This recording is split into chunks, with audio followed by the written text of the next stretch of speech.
السلام علیکم ورحمۃ اللہ وبرکاتہ۔ میرے ساتھ مل کے درود پاک پڑھیے۔ مولایا صلی وسلم دائما ابدا علی حبیبک خیر الخلق کلہم۔ سورۃ النحل آیت 51 سے انشاءاللہ تعالی ابتدا ہوگی۔ کریم رب سے دعا ہے مولا کریمہ ہمیں پورا سننے، سمجھنے اور اس پر عمل کرنے کی توفیق عطا فرما۔ اعوذ باللہ من الشیطان الرجیم، بسم اللہ الرحمن الرحیم۔ وقال اللہ، اور اللہ تعالیٰ نے فرمایا، لا نہ، تتخذو، ذا خار، ذا روٹ ورڈ ہے، اخذ کسی چیز کو حاصل کر لینا، جمع کر لینا، احاطہ میں لے لینا، اور یہ حصول کبھی کسی چیز کو پکڑ لینے میں بھی آتا ہے، اخذ کرنا، پکڑ لینا۔ جیسے سورہ یوسف میں ہم نے پڑھا تھا، معاذ اللہ ان نأخذ الا من وجدنا متاعنا عنده، اللہ پناہ میں رکھے کہ جس شخص کے پاس ہم نے اپنی چیز پائی ہے اس کے سوا ہم کسی اور کو پکڑ لیں۔ اور کبھی غلبہ اور قہر کی صورت میں ہوتا ہے، جیسے ہم لوگ آیت الکرسی میں پڑھتے ہیں، لا تأخذہ سنۃ ولا نوم، نہ اس پر اونگ غالب آ سکتی ہے اور نہ وہ، یعنی اسے نہ اونگ آتی ہے اور نہ ہی نیند آتی ہے۔ وقال اللہ، اللہ تعالیٰ نے فرمایا، لا تتخذوا، نہ بناؤ، الہین اثنین، دو خدا۔ جب دو نہیں ہو سکتے تو دو سے زیادہ کیسے ہو سکتے ہیں؟ اور یہ تو کامن سینس کی بات ہے کہ اگر ایک سے زیادہ کسی بھی جگہ پہ حکمران ہو تو وہاں کا نظام نہیں چلتا۔ گھر کے اندر آپ دیکھیں، ابھی یہ جیسے ماں باپ اور پھر ابھی تو بچے بھی ہر ایک بڑا بن رہا ہوتا ہے، تو گھروں کی ابھی صورت کیا ہو گیا؟ کیا پہلے ایسی تھی؟ ایسے نہیں تھی، ابھی ہر کوئی لڑ رہا ہوتا ہے، حاکم بھی محکوم بھی۔ اور کسی اسکول میں آپ نے دو پرنسپل دیکھے؟ نہیں۔ کسی رولر کو آپ دیکھیں، کسی جگہ بھی دیکھیں، ہمیشہ حکمران ایک ہی ہوتے ہیں۔ جب ایک سے زیادہ ہوتے ہیں تو پھر تباہیاں ہی تباہیاں ہوتی ہیں۔ تو یہاں پہ فرمایا کہ اللہ تعالیٰ نے فرمایا کہ نہ بناؤ دو خدا۔ جب دو نہیں ہو سکتے، دو سے زیادہ کیسے ہو سکتے ہیں؟ پھر فرمایا انما، صرف ہوا وہ، یعنی اللہ تعالیٰ کی طرف یہ ضمیر راجع ہو رہی ہے، الہ واحد، وہ ایک خدا ہے، وہ تو صرف ایک ہی خدا ہے۔ پھر اس نے کیا فرمایا؟ فَإِيَّايَ فَارْهَبُونَ، را ہا با روٹ ورڈ ہے، اور ہم سورۃ البقرہ کے اندر بھی پڑھ کے آ چکے ہیں، وَإِيَّايَ فَارْهَبُونَ، اور مجھ ہی سے ڈرو، یعنی ایسا خوف جس میں احتیاط بھی ہو اور اضطراب بھی ہو۔ ہم ویسے تو سانپ سے بھی ڈر جاتے ہیں، تو کیا اللہ کے سوا کسی اور سے ڈرنا شرک ہوگا؟ توحید ہمیں سیکھنا پڑے گی۔ نہیں، وہ ہمارا فطری ڈر ہے۔ اسی طرح ہر بندہ ڈر رہا ہوتا ہے کسی نہ کسی سے، جیسے بچہ ماں باپ سے ڈر رہا ہوتا ہے، ماں باپ سے ڈر رہی ہوتی ہے، ماں اپنے شوہر سے ڈر رہی ہوتی ہے، تو یہ خوف ہوتا ہے۔ ہر ایک محکوم اپنے حاکم سے ڈرتا ہے، لیکن حقیقی ڈر کس کا ہونا چاہیے؟ صرف رب کریم کا ڈر ہونا چاہیے۔ جب اللہ کا خوف ہوتا ہے تو انسان غلط کام کرتا ہی نہیں، یاد رکھیں۔ اور اسے یہ نہیں ہوتا کہ اگر میں رشوت نہیں لوں گا تو میں بھوکا مر جاؤں گا، نہیں، اسے اللہ پہ یقین ہوتا ہے، اور مومن اللہ پہ ہی بھروسہ کرتے ہیں۔ تو اس کی وضاحت انشاءاللہ تفسیر میں پڑھیں گے، مزید اچھا لگے گا۔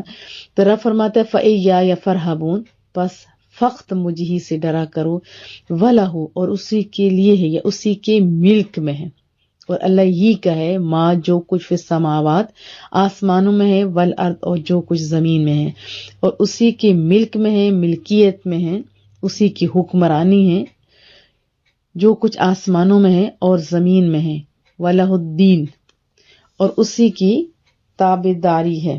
دین کا لفظ ہم لوگ کتنی دفعہ، جیسے مالک یوم الدین پڑھا تھا نا، دین کے معنی طاعت اور جزا کے ہوتے ہیں۔ دین ملت کی طرح ہے، لیکن شریعت کی طاعت اور فرمانبرداری کے لحاظ سے دین کہا جاتا ہے۔ جیسے قرآن کریم میں آتا ہے ان الدین عند اللہ الاسلام، دین تو اللہ کے نزدیک اسلام ہے۔ اور پھر مالک یوم الدین، یوم جزا کے معنی میں بھی ہم نے پڑھا، اور اسی کی تابعداری واجبہ، لازمی ہے، ضروری ہے۔ دیکھیں دوام اس میں آتا ہے ہمیشہ۔ ایک بندہ ہے جو کبھی کبھی نماز پڑھتا ہے، ایک بندہ ہے جو لگاتار پڑھتا ہے، تو جو لگاتار فرمانبرداری کرتا ہے تو اس کے لیے کیا آتا ہے؟ یہ واجبہ، یعنی ہر شخص پر ہمیشہ کے لیے لازم ہے کہ اللہ کی اطاعت کرے، اللہ تعالیٰ کی فرمانبرداری کرے، یعنی لازم کے معنی میں ہے، دوام کے معنی میں ہے، ٹھیک ہے، لازمی ہے، دوام بھی چاہیے، لازمی بھی چاہیے۔ افغیر اللہ، کیا اللہ کے سوا یعنی غیروں سے تتقون، تم ڈرتے ہو؟ تو کیا اللہ تعالیٰ کے سوا غیروں سے ڈرتے ہو؟ آپ ذرا اپنا محاسبہ کر لیجئے، ہم کس سے ڈرتے ہیں؟ اور جو لوگ صرف اللہ سے ڈرتے ہیں وہی دونوں جہانوں میں سرخرو بھی ہوتے ہیں، وہی کامیاب بھی ہوتے ہیں۔ جب تک اہل ایمان صرف اللہ سے ڈرا کرتے تھے اس وقت انہیں غیروں کا خوف نہیں تھا، اور جب غیروں کا خوف نہیں تھا تو پھر اوبیڈینٹ لوگ تھے، کامیاب لوگ۔ وما بکم، اور جتنی تمہارے پاس میں نعمتیں ہیں، نعمتیں کتنی ہیں؟ اپنی باڈی کو ذرا آپ دیکھ لیں، کتنی نعمتیں، کیا ہم کاؤنٹ کر سکتے ہیں؟ فبأي آلاء ربكما تكذبان، نہیں کاؤنٹ نہیں کی جا سکتی، نہ سانسیں، دل کی دھڑکن، یہ گردے، سب کچھ، کھانا پینا۔ آپ ذرا اپنا محاسبہ کریں تو اپنے اندر کا دیکھیں، اور کھانے پینے کیا دھیان بھی ہے یا نہیں؟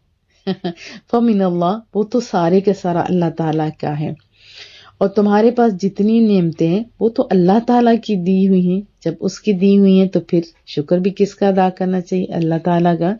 رسول اللہ صلی اللہ علیہ وسلم کی جو تعلیمات ہے، دیکھیں وہ سوتے تھے تو کیا کرتے تھے؟ دعاؤں کے اندر جاگتے تھے تو الحمدللہ الذی احیانا بعد ما اماتنا والیہ النشور، کھانے کے بعد کیا ہے؟ اس میں بھی الحمدللہ آتا ہے، پانی پینے کے بعد کیا ہے؟ الحمدللہ آتا ہے، اور ایون کے واش روم سے باہر آتی تھی تو تب بھی آپ دعا ذرا کھول کے دیکھیے۔ تو اللہ تعالیٰ فرما رہے تمہارے پاس جتنی نعمتیں ہیں وہ تو اللہ کی دی ہوئی ہیں۔ ثم پھر اذا مسکم، میم سین سین روٹ پڑ ہے، مس چھونا پہنچنا، در تکلیف ضرر جو ہوتا ہے، نقصان کسی بھی لحاظ سے، فالیہ تجأرون، تجأرون ہوتا ہے گڑ گڑانا، رونا، چیخنا، چلانا، جیسے ہوتا ہے نا کہ فریاد میں یعنی زاروں قطار رو رو کے ہم لوگ اپنے اللہ کریم سے مانگ رہے ہوتے ہیں، ہے نا ایسی بات۔ تو اللہ فرماتا ہے کہ جب تمہیں تکلیف پہنچتی ہے تو اسی کی جناب میں گڑ گڑاتے ہو۔ ثم پھر اذا کشفا، کشف ہوتا ہے دور ہو جانا، کشف کا معنی پردہ بھی ہوتا ہے، پردے کا ہٹ جانا، جیسے چہرے کے اوپر ہو، جیسے یا کسی بھی لحاظ سے پردے کا اٹھانا، اور مجازن غم اور اندوہ کے دور کرنے پر بولا جاتا ہے، جیسے سورۃ الانعام میں بھی ہم پڑھ کے آ چکے ہیں، وَإِن يَمْسَسْكَ اللَّهُ بِضُرٍّ فَلَا كَاشِفَ لَهُ إِلَّا هُوَ، اور اللہ تم کو سختی پہنچائے تو اس کے سوا کوئی دور کرنے والا نہیں ہے، یعنی دور کرنے والا بھی صرف اللہ تعالیٰ ہے۔ اگر اللہ چاہے گا تو دور ہوگی، نہیں ہوگا تو نہیں، جیسے ہم لوگ کہتے ہیں ڈاکٹر نے شفا دے دی، اللہ کے شافی تو اللہ ہے، تو ہم مجازن کہتے ہیں اگر اللہ نہ شفا دے تو کیا ڈاکٹر کچھ کر سکتے؟ نہیں۔ تو حقیقی کون کرنے والا ہے؟ رب کریم۔ ثم اذا کشف الضر، پھر جب اللہ تعالیٰ دور فرماتا ہے تکلیف کو عنکم تم سے، اذا تو فوراً، فریق ایک فریق، ایک گروہ، منکم تم میں سے، بربہم اپنے رب کے ساتھ، یشرکون شرک کرنے لگتے ہیں۔ پھر جب اللہ تعالیٰ تکلیف کو تم سے دور کرتا ہے تو فوراً ایک گروہ تم میں سے اپنے رب کے ساتھ شرک کرنے لگتا ہے۔ اب دو گروہ، یہ نہیں کہ دونوں، ایک گروہ تو شرک کرتا ہے، دوسرا کیا کہتے ہیں؟ جیسے ہم الحمدللہ کہتے ہیں، ہم اللہ کا شکر ادا کرتے ہیں۔ رسول اللہ کی تعلیمات بھی یہی ہیں کہ جب بھی کوئی مشکل دور ہوتی تو بھی کیا کہتے؟ الحمدللہ، اور جب بھی کوئی نعمت ملتی تو الحمدللہ۔ اور سورۃ اللقمان کے اندر تو آپ کو پتہ ہے کہ حکمت کے اوپر بھی حضرت لقمان کو اللہ تعالیٰ نے فرمایا کہ تم الحمدللہ یعنی اللہ کا شکر ادا کرو۔ یکفروا، اس طرح وہ ناشکری کرتے ہیں۔ ایک تو ہوتا ہے کفر، کفر کا جیسے حق کو چھپا دینا، نہیں ماننا، دین کے معاملے میں جو انکار کرتا ہے وہ تو کافر ہوتا ہے نا، جو نعمتوں کا انکار کرتا ہے تو ناقدری کرتا ہے، ناشکری کرتا ہے۔ یکفروا، اس طرح وہ ناشکری کرتے ہیں، بما ان کی جو آتیناہم ہم نے انہیں عطا کی ہوتی ہے، فتمتعوا، تو اللہ کہتے ہیں لطف اٹھا لو، فتمتعوا، سو تم لطف اٹھا لو، میم تا عین روٹ ورڈ ہے، اور کس چیز کا بڑھنا بلند ہونے کے لیے استعمال ہوتے وہ متعناہم الی حین، اور ایک مدت تک تم اس سے فائدہ اٹھا لو. یہ ہم پیچھے پڑھ کے آ چکے ہیں. اللہ تعالیٰ فرماتے ہیں اس طرح وہ ناشکری کرتے ہیں نعمتوں کی جو ہم نے انہیں عطا کی ہیں. بس اللہ تعالیٰ فرماتا ہے اے ناشکرو فتمتعو، لطف اٹھا لو. اے ناشکرو چند روز مزے، جیسے ہم کہتے ہیں نا تم لوگ تو ایسے ہو، چند روز مزے اڑا لو، پھر تمہیں پتہ چلے گا کہاں تمہیں بھاگ کے جانا ہے، دوبارہ بھی تو ضرورت ہو سکتی ہے نا. تو اللہ تعالیٰ فرماتے ہیں ناشکرو لطف اٹھا لو چند روز، فسوف تعلمون، ان قریب تمہیں پتہ چل جائے گا. وَيَجْعَلُونَ، اور مقرر کرتے ہیں وہ، لما ان کے لیے جن کو لا یعلمون یہ نہیں جانتے، نصیبہ حصہ، نصیب کہتے ہیں ویسے بھی اس کے نصیب بچے ہیں، یہ وہ نصیب، یہ میرے نصیب میں ہے، نصیب حصہ، مما اس سے جو رزقناہم ہم نے ان کو دیا ہے. اور ان کے لیے جن کو یہ جانتے ہی نہیں حصہ مقرر کرتے اس مال سے جو ہم نے ان کو دیا ہے. تو اللہ کی قسم لتسألن، تم سے ضرور باز پرس ہوگی، یعنی ضرور ضرور پوچھا جائے گا، عن اور ما تھا اس کے متعلق جو تم تفترون، افطرا ہم پیچھے پڑھ کے آ چکے ہیں، تم افطرا باندھتے ہو، تم بہتان باندھتے ہو. فارایا اس کا روٹ ورڈ ہے نا. تو رب کریم فرماتے ہیں کہ اللہ کی قسم تم سے اس کے متعلق ضرور باز پرس ہوگی، جو نعمت اللہ دیتا ہے نا، کہاں صرف کی، کیسے اس کا استعمال کیا، یہ سارا اللہ تعالیٰ پوچھے گا. اللہ تو پوچھے گا ٹائم کدھر صرف کیا، وہ بھی تو اس کی نعمت ہے نا. پھر جوانی کیسے گزاری، زندگی کیسے گزاری، مال کدھر کیا، ہر ایک چیز اس کے بارے میں، ہر نعمت کے بارے میں پوچھ گچھ ہوگی. ذرا ریڈی ہو جائیے. پھر اللہ فرماتے ہیں اللہ کی قسم تم سے ضرور اس کے متعلق باز پرس ہوگی جو تم بہتان باندھا کرتے ہو. وَيَجْعَلُونَ لِلَّهِ، اور اللہ کے لیے تجویز کرتے ہو، اللہ کے لیے تم بناتے ہو بنات، بیٹیاں. سبحانہ، سبحان اللہ ہم کہتے ہیں نا، ساری تعریفیں تو اسی کے لیے. اور تجویز کرتے ہو اللہ کے لیے بیٹیاں، سبحان اللہ. ہم کہتے ہیں سبحان اللہ، فوراً کہتے ہیں نا کوئی بندہ جب ایسے بات کرتے ہیں سبحان اللہ. وَلَهُمْ، اور ان کے لیے ہے وہ، ما یشتہون جنہیں وہ پسند کرتے ہیں. ظاہر ہے پہلے سے لے کے ابھی تک بیٹیاں اور بیٹے دونوں اللہ کی بڑی نعمت ہے، لیکن کچھ قبیلے ایسے تھے کہ جو بیٹیوں کی، جیسے ہی ہوتا نا، یہاں وضاحت میں پڑھیں گے، ان کے چہرے بدل جاتے تھے. لیکن عجیب ان کی ذہنی حالت تھی کہ اللہ کے لیے وہ بیٹیوں کو تجویز کرتے تھے، یہ فرشتے اللہ کی بیٹی ہیں، جنہیں وہ خود پسند ہی نہیں کرتے تھے. وضاحت میں جانیں گے انشاءاللہ تعالی. وَإِذَا، اور جب بشرا جیسے بشارت، خوشخبری یا خبر، کوئی بھی خبر دے دینا. باشین را اس کا روٹ ورڈ ہے، یعنی خبر سنانا. اچھی خبر ہو تو تبھی آپ کو پتہ ہے، چہرے سے پتہ چل جاتا ہے. ہماری سکن بھی بتاتی ہے نا، اس کی سکن بڑی فریش ہے، بڑی خوش ہے. اور غم زدہ ہو یا کوئی غم کی خبر ملے تو فوراً چہرے کے اوپر سوگواری آتی ہے، اور جو ریڈ ہوتا ہے یا خوبصورت سا کلر ہوتا ہے وہ بھی گم ہو جاتا ہے.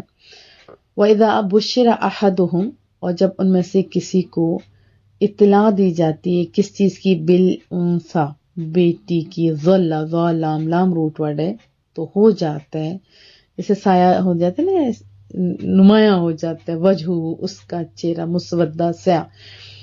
جب غم کی خبر آتی ہے تو چہرے کا رنگ اڑ جاتا ہے نا. تو جب ان میں سے کسی کو بیٹی کی پیدائش کی اطلاع دی جاتی ہے تو غم سے اس کا چہرہ سیاہ ہو جاتا ہے. وَهُوَ كَظِيمٌ، اور وہ بھر جاتا ہے، کاف ضا میم روٹ ورڈ ہے. اصل میں تو یہ سانس کی نالی کو کہا جاتا ہے نا. اور پھر اس کے علاوہ ذہن سے نکل گیا، یعنی بہت زیادہ مراد یہاں غمگین ہے.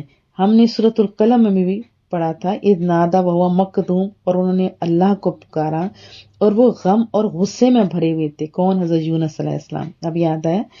اور غصے کو روکنے کے لیے جیسے والکاظمین الغیظ، اور غصے کو دور رکھتے ہیں یا علیحدہ کر دیتے ہیں، وہو کظیم، اور وہ بھر جاتا ہے، یعنی رنج و اندوں سے، غم سے بھر جاتا ہے۔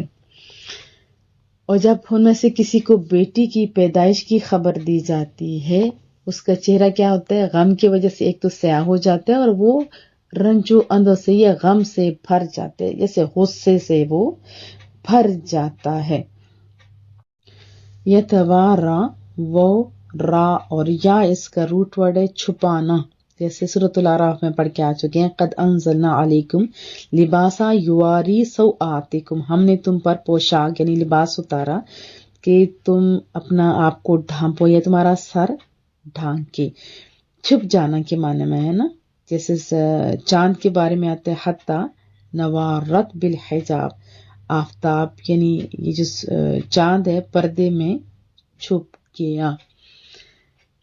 یتوارا چھپتا پھرتا ہے، من القوم لوگوں سے، اپنے قوم کے جو لوگ ہیں جاننے والے لوگوں سے، کیوں؟ من سوء بری خبر کے باعث۔ بری خبر کون سی تھی؟ بیٹی کی پیدائش کی خبر اس کے لیے بری خبر تھی، ما بشر بہ، جو اس سے دی گئی۔ لوگوں کی نظروں سے اس بری خبر کے باعث جو اسے دی گئی چھپتا پھرتا ہے۔ اب وہ سوچتا کیا ہے؟ ایمسکو، کہ وہ اس سے رکھے، میم سین کاف روٹ ورڈ ہے نا، لفظی معنی ہوتے ہے چمٹ جانا یا حفاظت کرنا۔ تو کیا وہ اب سوچتا ہے کہ کیا اس کو رکھے علی ہون، اس کو ذلت کے ساتھ رکھے؟ ہاں، وہ نون اس کا روٹ ورڈ ہے، ایک ہوتا ہے خوشی کے ساتھ، دوسرا ہوتا ہے ذلت کے ساتھ۔ سورۃ الانعام میں بھی ہم پڑھ کے آ چکے ہیں، الیوم تجزون عذاب الہون، سو آج تم کو ذلت کا عذاب ہے۔ پھر وللکافرین عذاب مہین کا لفظ بھی ہم نے پڑھا تھا، کافروں کے لیے ذلیل کرنے والا عذاب ہے، رسوا کرنے والا۔ سورہ آل عمران، سورہ حج، ان ساری سورہ مبارکہ کے اندر یہ لفظ استعمال ہوئے، اس کے علاوہ بھی ہے۔ تو وہ سوچتا ہے کہ کیا وہ اس بچی کو ذلت کے ساتھ زندہ رکھے، یا یدسہو، دا سین سین ورڈ ہے، یعنی ٹھونسنا ہوتا نا، یا گاڑ دینا، فی التراب، مٹی میں، یا ذلت کے ساتھ اسے زندہ رکھے۔ تو یہاں کیا ہے؟ اسے مٹی میں گاڑ دے۔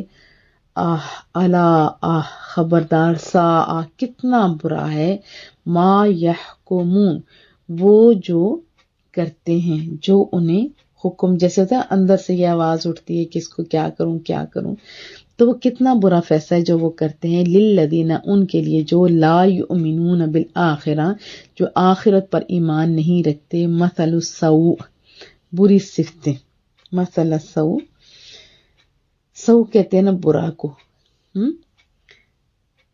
تو بری صفات، وللہ المثل الاعلی، اور اللہ مالک ہے اعلیٰ صفات کا۔ اللہ کیا مالک ہے؟ اعلیٰ صفات کا، ان لوگوں کے لیے جو آخرت پر ایمان نہیں رکھتے، بری صفتیں ہیں، اور اللہ تعالیٰ اعلیٰ صفات کا مالک ہے۔ وَهُوَ الْعَزِيزُ الْحَكِيمُ، اور وہ سب پر غالب ہے، وہ بڑا دانا ہے، وہ عزیز ہے، یعنی ایسا غالب ہے جس کو کوئی مغلوب نہیں کر سکتا، اور حکیم ہے، حکمت والا ہے، وہ عزت والا بھی ہے، وہ حکمت والا ہے، اس کی ساری باتیں، اس کے سارے احکام، سارے کے سارے دانائی والے ہیں۔ اور اللہ نے تو حضرت لقمان کے بارے میں بھی فرمایا تھا نا، وَلَقَدْ آتَيْنَا لُقْمَانَ الْحِكْمَةَ، اور ہم نے لقمان کو دانائی بخشی۔ یہ بھی بہت بڑی نعمت ہوتی ہے، دانائی، عقل کا ہونا، سمجھ کا ہونا، فوراً فیصلہ کرنا، یہ بڑی دانائی کی باتیں ہوتی ہیں۔ اور عقل ہو تو تبھی کوئی کام کیا جا سکتا ہے، جب عقل نہ ہو تو پھر کیا ہوتا ہے؟ اللہ پاک ہمیں سمجھ عطا فرمائے۔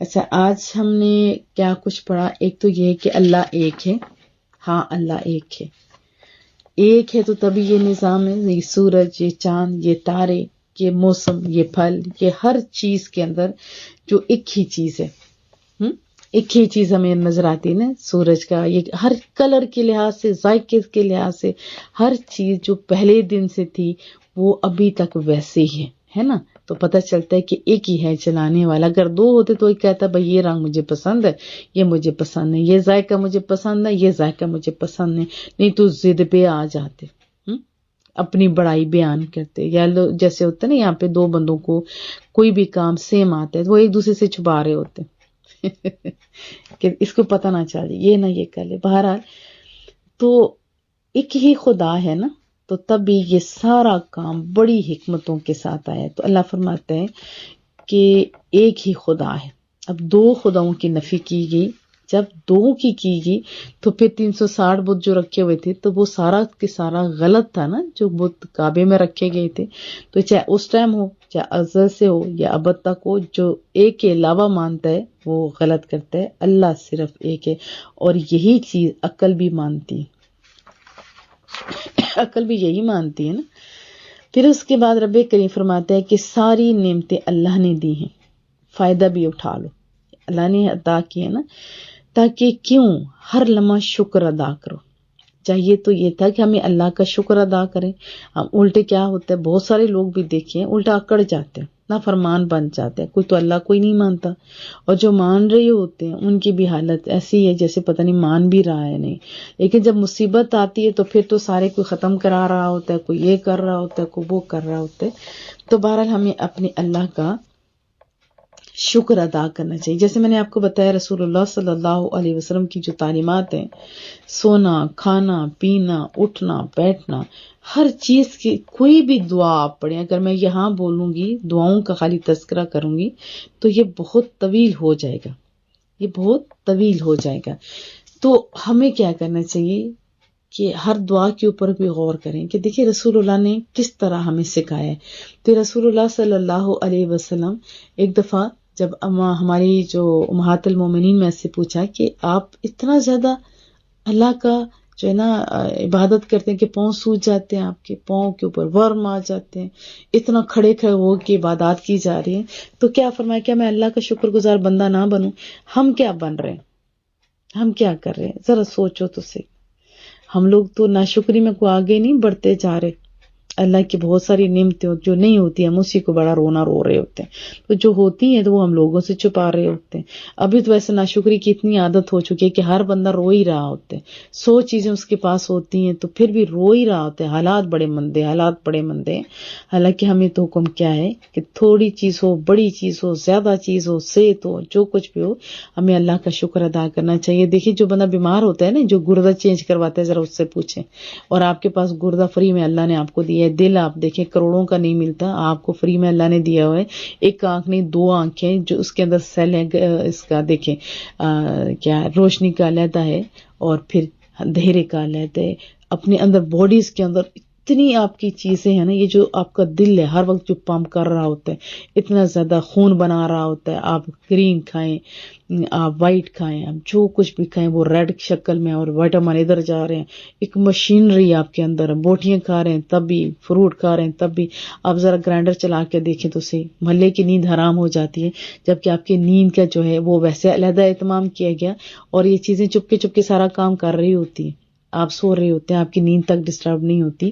ہم اپنے اللہ کا کبھی بھی شکر ادا نہیں کر سکتے. یہ ہاتھ، یہ پاؤں، یہ ایک چیز آپ دیکھیں، کھانے کی چیز آپ دیکھیں، اتنے مختلف قسم کے فروٹ ہیں، کہاں بنتا ہے، لیکن اللہ نے جو آپ کی حصے میں لکھا ہوتا ہے آپ تک آ کے ہی رہتا ہے نا. ایسی بات تو ہمیں اسی کا شکر بھی ادا کرنا چاہیے اور اسی سے ڈرنا بھی چاہیے.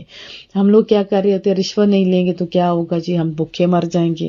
ہم لوگ سود کا کاروبار نہیں کریں گے تو ہم لوگ ذلیل ہو جائیں گے. تو یہ سارے خوف بھی اپنے اندر سے نکال دیجئے. نعمتیں اللہ نے دی ہیں. جب تک مسلمان اللہ کے احکامات کو مانتے تھے، ترقیاں ان کا مقدر تھی.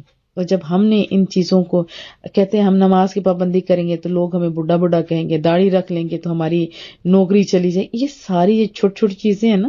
اب میں آپ کو ایک بات بتاؤں کہ لوگ یہ جو ابھی دور چلا تھا، یہ پچھلے 10 سالوں میں دیکھیں داڑھی والے کے بارے میں کتنا غلط ہوتا تھا. یعنی داڑھی کسی نے رکھی تو جاب اچھی نہیں ملے گی، داڑھی رکھ لی تو سوٹ نہیں اسے لگے گا. یہ کوئی کام بھی نہیں ہوتا تھا. یعنی داڑھی جو ہے ناکامی کی علامت سمجھی جانے لگی تھی. اور اسپیشلی فلم اور یہ جو ڈراماز ہے اس کے اندر تو کوئی داڑھی والا نظر نہیں آتا. اگر داڑھی والا ہوتا تو 2 نمبر ہی بنایا ہوتا تھا. لیکن ابھی دیکھیں یہ جو عثمان غازی، ارطغرل غازی، یہ جو بڑے بڑے لوگوں کی جب ڈرامز بنے تو دوسرے سارے ڈرامے لوگوں نے دیکھنا چھوڑ دیے، اور ان کی ایک نہیں ہزاروں ان کی اقساط ہوتی ہیں اور لوگ بڑے شوق سے دیکھ رہے ہوتے ہیں. اسی طرح یہ کہا جاتا تھا کہ یہ پردہ ترقی کی راہ میں رکاوٹ ہے. کرونا آیا تو مسلمان تو کجا کفار بھی سر سے لے کے پاؤں تک اپنے آپ کو ڈھانپ کے رکھتے تھے. دیکھو اللہ کے احکامات ماننے میں ہی کامیابی ہے، اسی کا خوف رکھنے میں ہی کامیابی ہے، اور اسی کا شکر ادا کریں. اللہ کا کوئی فائدہ نہیں ہوگا، یاد رکھیں. شکر ادا کرو گے تو آپ کا اپنا ہی فائدہ ہے. اللہ آپ کے رزق میں اضافہ کرے گا. آپ تو کسی طریقے سے گھاٹے میں رہو گے ہی نہیں. تو کیا میں توقع رکھوں کہ ہم انشاءاللہ تعالی شکر ادا کریں گے؟ اللہ کا شکر ادا کیجیے. اہل ایمان کا یہی طریقہ رہا ہے. اور مشکل وقت میں جب گڑگڑا کے اللہ کے پاس جاتے ہیں، یہ پڑھ رہے ہوتے ہیں، وہ پڑھ رہے ہوتے ہیں، تو بہتر نہیں ہے اچھے حالات میں ہی ہم اللہ کی طرف لوٹ جائیں.